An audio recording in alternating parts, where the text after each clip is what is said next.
Hello everyone, it's Shane Kanto, your Wasteland reviewer, and I'm here to review Her Smell.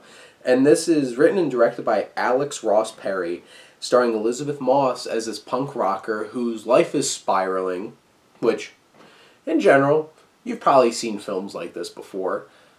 But how this film's put together, you probably haven't seen like this before.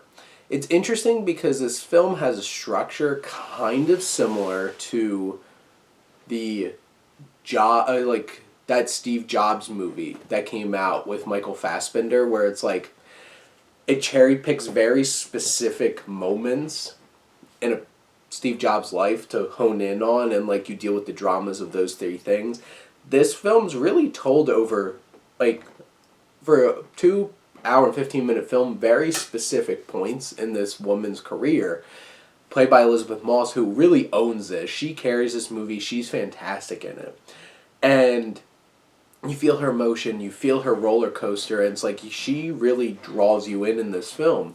And you see, like a good show. A show where things are all spiraling out of control.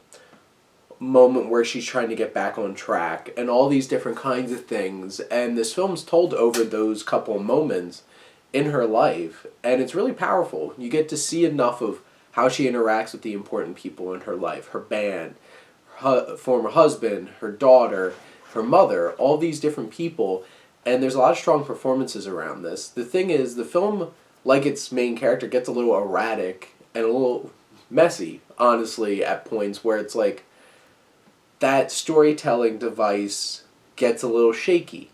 And it's a bit of a mess and it's hard to follow at times. But the thing is, overall, I feel like this is a really powerful performance anchoring a strong film about this woman and her addictions and her plight, and you really get to connect with her. And I really enjoyed this film quite a bit. I watched this on my Netflix DVD service. If you get a chance to check this out once it's streaming somewhere, go check out Her Smell. I think it's a film that's really worth your time, as long as you could hold in through the shaky, tumultuous moments of the film, speaking of from like a filmmaking perspective, because there's a lot of tumultuous situations throughout this film from a story perspective. But I think this is worth it, and it's a really good film. I would recommend Her Smell. Elizabeth Moss is great. Let me know what you think, and let's talk some movies. But thank you as always for supporting your Wasteland reviewer.